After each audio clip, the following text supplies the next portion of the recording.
Dengarkan keterangan dari ahli hukum pidana dalam sidang kasus Sambo dengan seorang ahli yang dihadirkan di Pengadilan Negeri Jakarta Selatan tadi untuk meringankan kedua terdakwa Putri Chandrawati dan juga Verdi Sambo, di mana ahli hukum pidana Elwi Daniel dalam keterangannya di persidangan menyebut bahwa jika ada kesalahpahaman interpretasi antara orang yang menggerakkan dengan orang yang digerakkan. Contoh kasus yang diajukan oleh kuasa hukum Putri Chandrawati yakni pada kalimat hajar. Saudara ahli, kalau dalam konteks whitlogging tadi, bagaimana jika ada kesalahpahaman atau misinterpretasi dari orang yang menggerakkan dengan orang yang digerakkan, atau orang yang dalam konteks lain misalnya ada pelaku material, ada aktor intelektual. Antara aktor intelektual ngomongnya A, tapi pelaku material menafsirkannya B. Bagaimana jika ada misinterpretasi atau kesalahpahaman?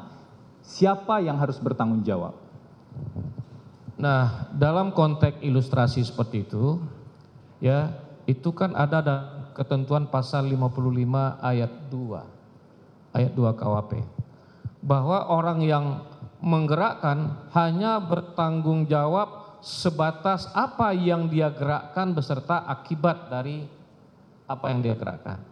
Nah, yang bertanggung jawab sepenuhnya kalau seandainya orang yang digerakkan itu melakukan suatu perbuatan melebihi dari apa yang digerakkan atau yang dianjurkan, maka dialah yang bertanggung jawab. Bukan yang menggerakkan yang bertanggung jawab, tapi adalah yang digerakkan itu. Oke. Ini saya berikan satu ilustrasi terkait dengan hal ini. Orang yang menggerakkan mengatakan, contohnya ya, hajar. Tapi orang yang digerakkan kemudian melakukan penembakan. Bahkan bukan hanya penembakan, tapi penembakan berulang kali yang menyebabkan kematian. Dalam konteks ilustrasi ini, sejauh mana pertanggungjawaban penembak dan sejauh mana pertanggungjawaban pidana orang yang mengatakan hajar tadi? Kalau ilustrasinya seperti itu, maka menurut pendapat saya yang harus didudukkan terlebih dahulu adalah pemahaman terhadap kata hajar itu. Apa yang disebut dengan hajar itu? Ya, apakah hajar itu dipukul, ditembak, atau dianiaya atau bagaimana gitu. Nah, tentu hal ini harus diminta penjelasan kepada ahli bahasa tentang apa yang disebut dengan kata hajar itu. Mungkin biasanya di tengah masyarakat atau di institusi-institusi tertentu ada apa yang dipahami sebagai istilah kata hajar itu.